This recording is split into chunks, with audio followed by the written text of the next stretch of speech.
الإسلام ديني ومحمدا رسول الله.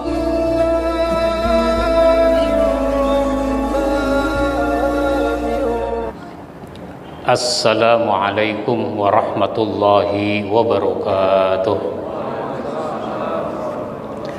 Alhamdulillahi rabbil alamin alladzi arsala rasulahu bil huda wa dinil haq liyuzhirahu 'alad dini kullihi walau karihal kafirun. Asyhadu an la ilaha illallah wahdahu la syarikalah wa asyhadu anna Muhammadan abduhu wa rasuluh. Allahumma salli wa sallim wa barik ala nabiyyina Muhammadin wa ala alihi wa ashabihi ajma'in, amma ba'd. Jamaah sekalian yang saya hormati, pada kesempatan ini kita bahas akhlak kepada Allah Subhanahu wa ta'ala. Kita ini kan harus melakukan apa yang disebut dengan hablum minallah, hubungan yang baik kepada Allah, dan hablum minan nas, hubungan yang baik dengan sesama manusia. Maka kepada Allah ada akhlak sebagaimana ada akhlak kepada sesama manusia. Disebut ini bagian pertama karena memang poin-poinnya cukup banyak. Nggak cukup kita bahas sekali pertemuan. Kalau disebut-sebut saja sih selesai. Tapi kan kita butuh uraian. Saya bahas dari buku yang saya tulis. Ini bukunya Akhlak Pribadi Muslim. Akhlak kepada Allah, akhlak kepada Rasul, akhlak kepada diri sendiri, akhlak kepada istri, pada suami, pada anak, pada orang tua, pada tetangga, pada tamu, dan seterusnya. Semuanya ada 16 topik di dalam buku ini. Satu topik pengajian begini nggak cukup sekali pertemuan. Nggak apa-apa, sampai kiamat juga nggak apa-apa penyelesaiannya. Nanti yang mau dapat bukunya bisa di luar. Apa saja itu akhlak kepada Allah? Yang pertama, percaya, beriman bahwa Allah itu ada. Apa buktinya Allah ada? Ya buktinya ada kita. Emang kita ini dicipta oleh siapa? Kita dicipta oleh Allah, bukan bikinan orang tua kita. Atau bapak punya anak? Punya. Merasa bikin anak apa enggak? Enggak. Yang kita lakukan apa? Yang kita lakukan apa supaya punya anak? Hubungan suami istri. Bapak tahu enggak hubungan yang malam apa itu yang jadi anak? Hubungan yang kapan yang jadi anak? Kita enggak tahu. Tahu-tahu istri hamil gitu. Lahir anak. Jadi kita ini bukan membikin anak, sebagaimana kita tidak dibikin oleh orang tua kita. Kalau kita bikin anak, mungkin yang kita inginkan bagaimana? Mungkin ganteng, cantik. Begitu juga kalau orang tua bikin kita, mungkin jadinya nggak kayak begini kan gitu. Percaya bahwa Allah itu ada. Adanya kita ini bukti adanya Allah. Sekarang ini manusia ada berapa miliar? Ada 8 miliar. Ternyata manusia 8 miliar itu nggak ada satupun yang sama. Nggak ada satupun yang sama. Semuanya beda. Mirip-mirip ya. Warna kulit kita disebut apa? Sawo mateng. Ternyata sawo mateng dari ujung sana sampai ujung sana tuh beda-beda tuh. Kalau dinomerin ini warna sebanyak orang, Kalau kita pergi ke toko cat, Pak mau beli cat, warna apa? Warna hijau. Yang nomor berapa? Nah, hijau ada nomornya. Kenapa? Karena hijau itu beda-beda. Begitu kira-kira. Nggak ada yang sama. Ini kita punya jari. Jari ini ada disebut sidik jari. Sama nggak sidik jari bapak kita, sidik jari ibu kita, sidik jari kita, sidik jari anak kita? Beda. Gitu. Itu maha kuasanya Allah Subhanahu wa ta'ala. Adanya alam semesta yang lain, ada pohon, ada gunung, ada laut, itu semua bukti adanya Allah. Jadi Allah itu ada, buktinya ada. Itu satu, percaya kepada Allah. Percaya bahwa Allah itu maha melihat, maha mengetahui. Cuma kita ini kadang-kadang lupa kalau Allah itu maha melihat kita, sehingga kita berani melakukan penyimpangan hanya karena nggak ada siapa-siapa. Bahkan ada orang mau melakukan penyimpangan, pergi ke tempat lain, pergi ke daerah lain, karena kalau di kampung sendiri kayaknya kurang enak, nanti ketahuan. Apa kalau dia pergi ke tempat lain Allah tidak lihat? Allah maha melihat. Sampai diilustrasikan, ada semut kecil, warnanya hitam, jalan di atas kayu atau batu yang hitam, jalannya pada malam yang gelap. Kayu batu itu adanya di hutan. Itu semut dilihat oleh Allah. Semut dilihat oleh Allah, kecil. Apalagi kita yang beratnya 70 kilo, 75 kilo. Jadi kita menyadari bahwa Allah itu maha melihat, maha mengetahui. Tidak ada yang bisa kita sembunyikan di hadapan Allah Subhanahu wa ta'ala. Ada cerita, saya tidak tahu ini benar apa enggak ceritanya, tapi bukan soal benar apa enggak di mana kejadiannya, tapi kita ambil hikmahnya. Seorang kiai di pesantren ingin mendidik santri-santrinya. Dia merasa diawasi oleh Allah apa tidak?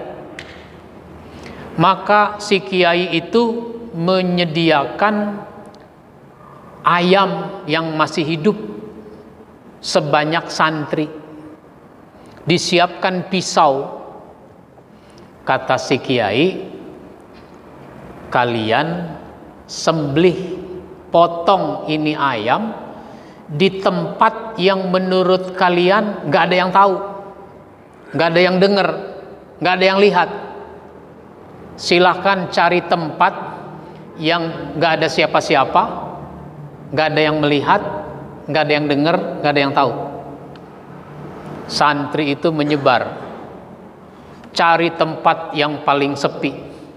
Ada yang ke tengah sawah, ada yang ke bukit, ada yang ke kebun, dan seterusnya. Dipotong itu ayam, karena santri menganggap itu dia tempat yang paling sepi. Semuanya kembali ke pesantren, menyerahkan, mengumpulkan ayam yang udah dipotong. Ternyata ada satu santri yang pulang kembali bawa ayam masih hidup. Nah, si kiai bertanya, kok semuanya kembali dengan ayam udah dipotong, cuma kamu yang kembali ayam masih hidup? Kan kata Pak Kiai, sembelihlah, potonglah ini ayam di tempat yang paling sepi, yang nggak ada siapa-siapa melihat, nggak ada siapa-siapa mendengar. Saya sudah cari tempat paling sepi. Ternyata ketika saya mau potong, saya merasa Allah itu melihat, Allah itu mendengar, Allah itu mengetahui. Nggak jadi saya motong. Ini dia yang lulus, ini dia yang benar. Nah, itu begitu. Ternyata banyak orang nggak lulus, banyak orang nggak benar. Kenapa? Karena dia melakukan penyimpangan hanya karena nggak ada siapa-siapa. Mau melakukan penyimpangan, lihat-lihat dulu ada kamera CCTV nggak? Ah, gitu. Kan begitu ya. Kalau mau melanggar peraturan lalu lintas, lihat-lihat dulu ada polisi apa enggak. Ah, gitu. Makanya sekarang dipasang kamera CCTV. Kamera itu bisa memotret dan itu menjadi tilang, yang disebut tilang elektronik. Di negara-negara yang disebut negara maju itu sudah jauh lebih dulu. Tapi kan nggak semua ruas jalan ada kameranya. Nggak semua ruas jalan ada kamera tilang elektronik. Oh, di sini mah nggak ada kamera, bebas aja kan gitu. Nah, begitu. Percaya Allah itu maha melihat, maha mengetahui. Percaya Allah itu maha kuasa atas segala sesuatu. Allah maha kuasa atas segala sesuatu. Begitu seterusnya. Jadi satu, akhlak kita kepada Allah adalah percaya, beriman. Yang kedua, akhlak kita kepada Allah adalah husnuzan. Apa husnuzan? Berbaik sangka. Berbaik sangka kepada Allah. Kenapa saya bilang perlu berbaik sangka kepada Allah? Karena hidup ini kita rasakan kadang-kadang enak, kadang-kadang enggak enak secara duniawi. Sakit, makan nggak enak, duit nggak punya, orang pada nggak suka, enak nggak tuh? Nggak enak.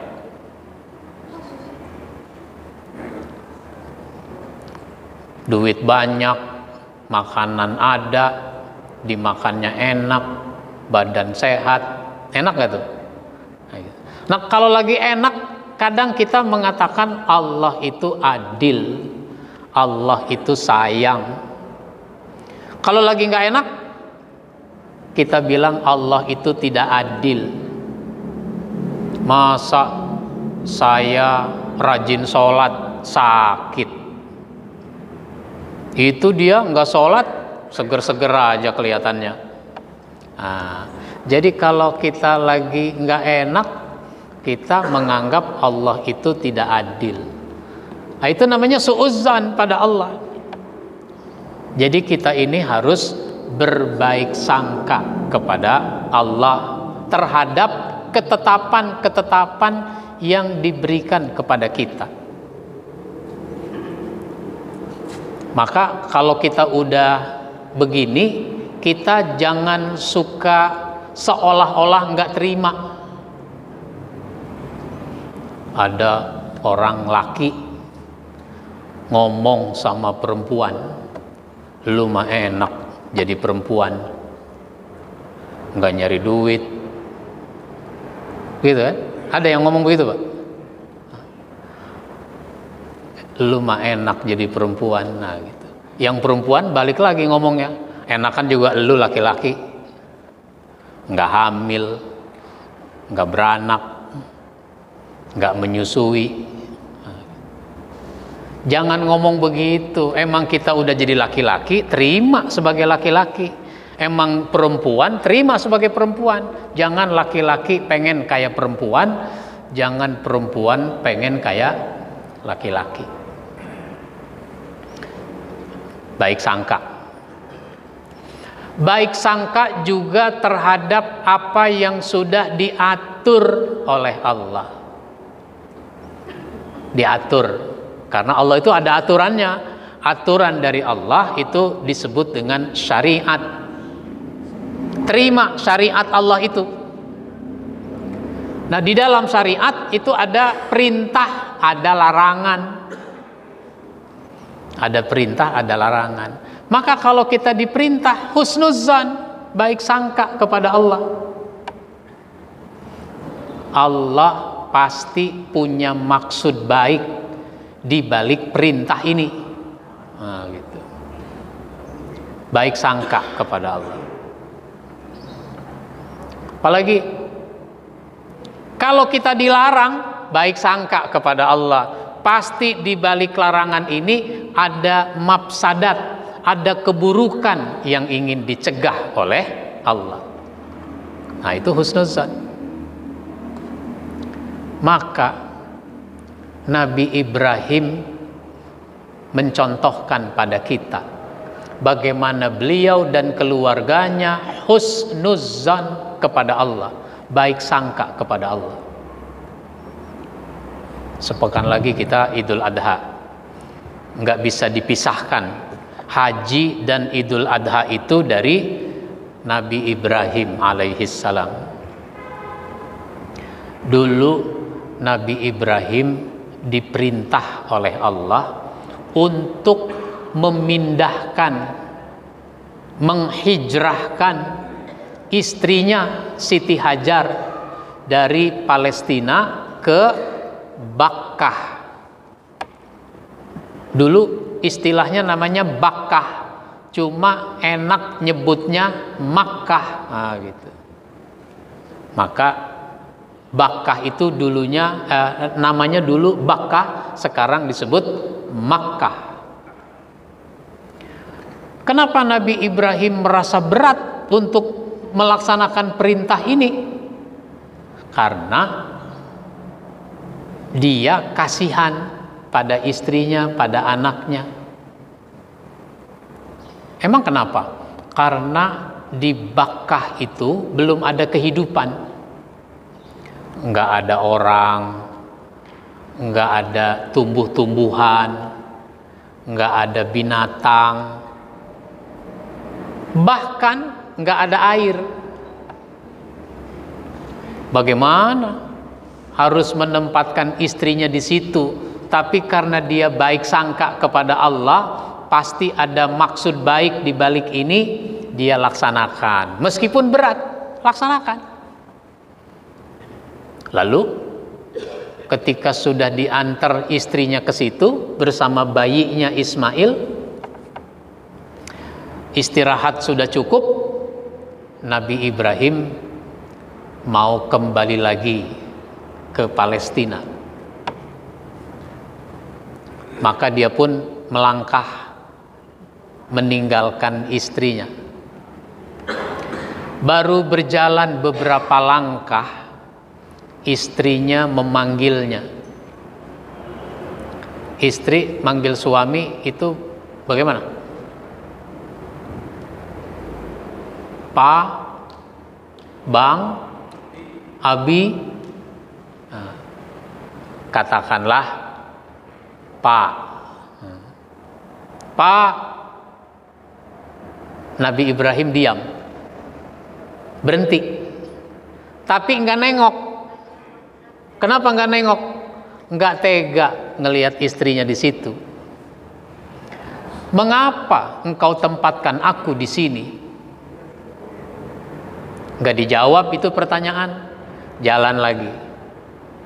Baru beberapa langkah dipanggil lagi, ditanya lagi dengan pertanyaan yang sama, enggak dijawab lagi sampai 3 kali.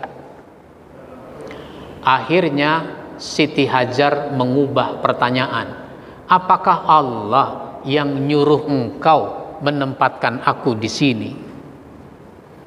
Kalau pertanyaannya apakah, jawabannya rada-rada gampang. Kenapa? Tinggal pilih iya atau tidak. Tapi kalau mengapa, itu bisa panjang lebar. Maka jawabannya ya. Ya sudah, berangkat. Kenapa? Siti Hajar juga husnuzan kepada Allah. Pasti ada maksud baik di balik ini.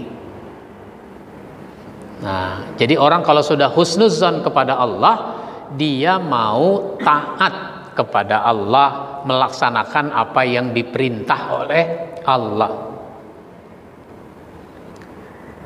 Nabi Muhammad juga pernah mendapat perintah yang sangat berat untuk dilaksanakan. Perintah apa itu? Nabi disuruh kawin lagi. Kok disuruh kawin lagi? Berat. Padahal banyak peminatnya. Apa dia disuruh kawin lagi dengan wanita yang kurang muda, kurang cantik? Bukan. Masalahnya Nabi disuruh kawin lagi dengan seorang wanita namanya Zainab binti Jahsin. Emang kenapa? Karena Zainab itu jandanya Zaid bin Harithah. Kenapa berat? Karena Zaid bin Harithah itu anak angkatnya Nabi. Anak angkat itu oleh masyarakat dari dulu sampai sekarang itu dianggap sama dengan anak sendiri. Padahal di dalam Islam tidak. Anak angkat itu orang lain yang ada di rumah kita. Nggak ada konsekuensi hukum apa-apa anak angkat itu. Kalau dia anak perempuan mau nikah, bapak angkat nggak boleh jadi wali. Jadi nggak ada konsekuensi hukum, nggak boleh, tidak sah menjadi wali dalam pernikahan. Begitu juga dengan warisan, anak angkat bukan ahli waris. Nah begitu, maka jandanya anak angkat boleh dinikahi oleh bapak angkat itu. Boleh. Anak angkat juga boleh dinikahi oleh bapak angkat. Atau anak angkat boleh dinikahi oleh saudara angkatnya. Nah begitu. Allah ingin tegaskan soal ini, kedudukan hukum. Anak angkat bukan anak kandung. Akhirnya Nabi siap melaksanakan pernikahan dengan Zainab. Dipanggil Zaid. Zaid, sini. Ada apa ya Rasul? Kamu kan sudah bercerai, sudah habis juga masa iddahnya. Ternyata Allah memerintahkan saya untuk menikah dengan Zainab. Sekarang kamu temui Zainab, kamu lamar dia buat saya. Kalau bapak yang ngalami begitu kira-kira bagaimana tuh?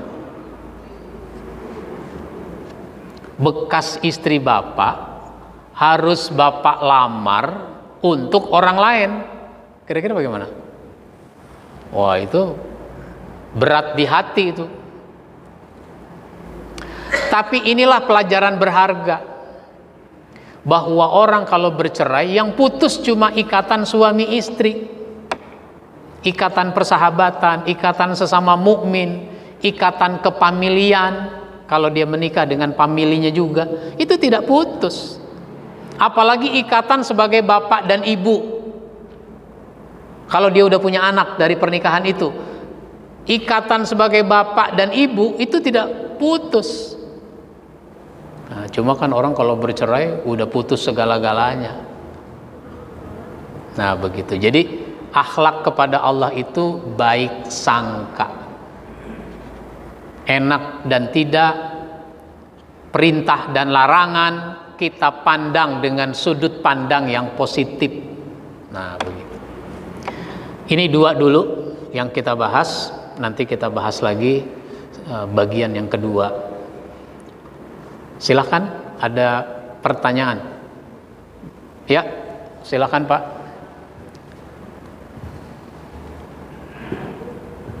Assalamualaikum warahmatullahi wabarakatuh. Waalaikumsalam warahmatullahi wabarakatuh. Ustaz, saya mau tanya tentang masalah pernikahan. Ini istilah ada seorang yang bercerai mengajukan salah satu ucap itu pengadilan itu jawab terus saudara-saudara gitu ya. Maksudnya untuk hubungan baru terjadi dulu dia setuju salah satu setuju nanti pihak yang punya tidak setuju itu gimana? Apa menurutnya itu sah? Ya, rujuk kan kepada istrinya, bukan kepada orang tuanya. Sama kayak orang nikah, orang tuanya nggak setuju, bapaknya nggak mau jadi wali, ya cari wali yang lain. Nah, kalau nggak ada yang mau juga, wali hakim. Yang penting argumentasinya, alasannya kuat. Jadi kalau bapaknya nggak setuju, padahal ini berdua sepakat, ya jalan terus dengan segala konsekuensinya. Harus siap mental kalau keluarga nggak setuju. Harus siap mental. Kenapa? Itu tadi, hidup kadang-kadang enak, kadang-kadang nggak enak. Kalau hidupnya enak, misalnya ekonomi bagus, sehat, segala macam, ya lama-lama bapaknya setuju juga. Coba habis rujuk suaminya stroke. Kira-kira bagaimana? Lu kagak denger sih kata bapak. Nah, apa lu bilang? Cinta, cinta. Nah, sekarang lu makan tuh cinta. Nah, itu menyakitkan itu, omongan begitu. Makanya tadi saya bilang, kalau mau jalan terus dengan segala konsekuensinya, siap mental kalau ada omongan-omongan kayak begitu. Nah, disebut rujuk kalau masih masa iddah ya. Kan udah nyatakan cerai. Masa iddahnya si istri 3 bulan 10 hari 100 hari. Kalau dia hamil sampai melahirkan. Nah, hamil enggak, ini masa perceraian sudah berakhir, sudah sampai 4 bulan misalnya, atau 6 bulan, lalu mau rujuk, udah nggak bisa. Rujuk udah nggak bisa. Bisanya apa? Bisanya proses dari awal lagi. Proses awal itu apa? Ngelamar lagi, akad nikah lagi, kasih mas kawin lagi. Jadi pengantin lagi nggak? Ya terserah mau jadi pengantin lagi. Itu proses awal namanya, kalau masa iddahnya sudah berakhir. Kalau masa iddah masih ada, komitmen bersama untuk rujuk. Misalnya baru sebulan bercerai, nyesel. Kamu nyesel nggak kita bercerai? Nyesel, saya juga nyesel. Bagaimana kalau kita rujuk? Ya saya mau aja.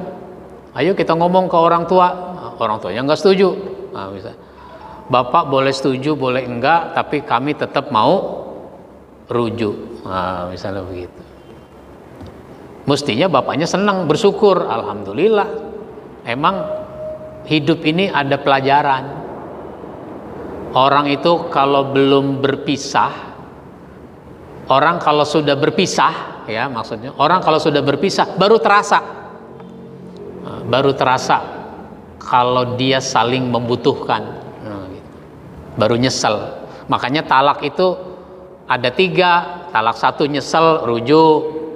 Talak 2 nyesel, rujuk. Nah talak 3 nyesel, udah nggak bisa. Bahkan kalau talak 3 berat. Syaratnya si istri menikah dulu dengan laki-laki lain sampai berakhir dengan perceraian.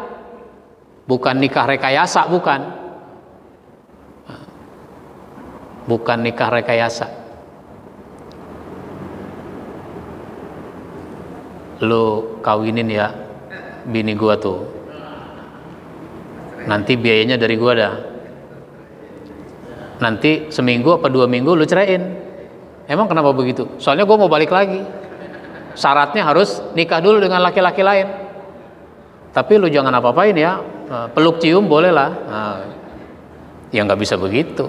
Itu terlaknat, terkutuk pernikahan model begitu. Nikah rekayasa. Baik, ada lagi? Ya. Assalamualaikum warahmatullahi wabarakatuh. Waalaikumsalam warahmatullahi wabarakatuh. Ya, nggak pakai speaker udah kenceng ini.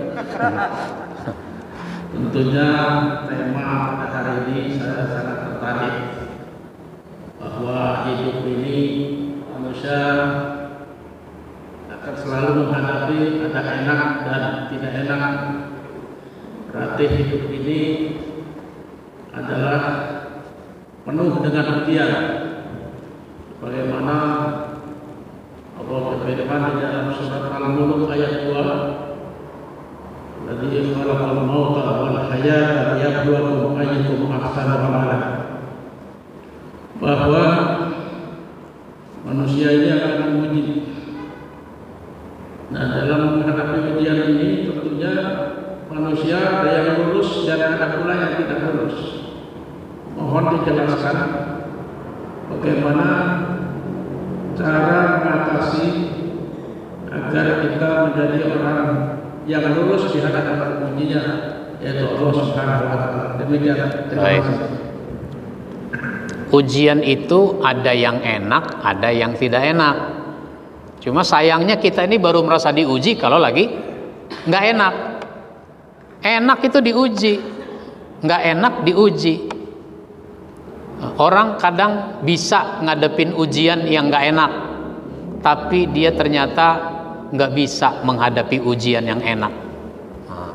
Maka kata kuncinya, kalau hidup enak, jangan lupa diri. Kalau hidup susah, menderita, jangan putus asa. Itu namanya lulus. Kalau enak nggak lupa diri, kalau susah nggak putus asa. Putus asa itu bukan cuma bunuh diri. Bunuh diri itu puncak dari putus asa. Menghalalkan segala cara itu juga namanya putus asa. Ada orang ditangkap polisi karena kasus narkoba. Misalnya dia ikut menjual, mengedar narkoba. Dihukum sekian tahun. Terus bebas. Bebas, terlibat lagi, dagang lagi narkoba. Kenapa lu dagang lagi? Kan dulu udah ditangkap, sekarang ketangkep lagi. Ya habis nggak ada kerjaan. Nah, gitu. Nggak ada kerjaan. Ini namanya orang putus asa. Padahal kerjaan banyak. Kerjaan banyak nggak? Kerjaan banyak asal mau. Tapi kan orang maunya gampang dapat duit banyak gitu. Akhirnya menghalalkan segala cara. Begitu Pak, kata kuncinya. Senang tidak lupa diri, susah tidak putus asa. Baik, satu lagi.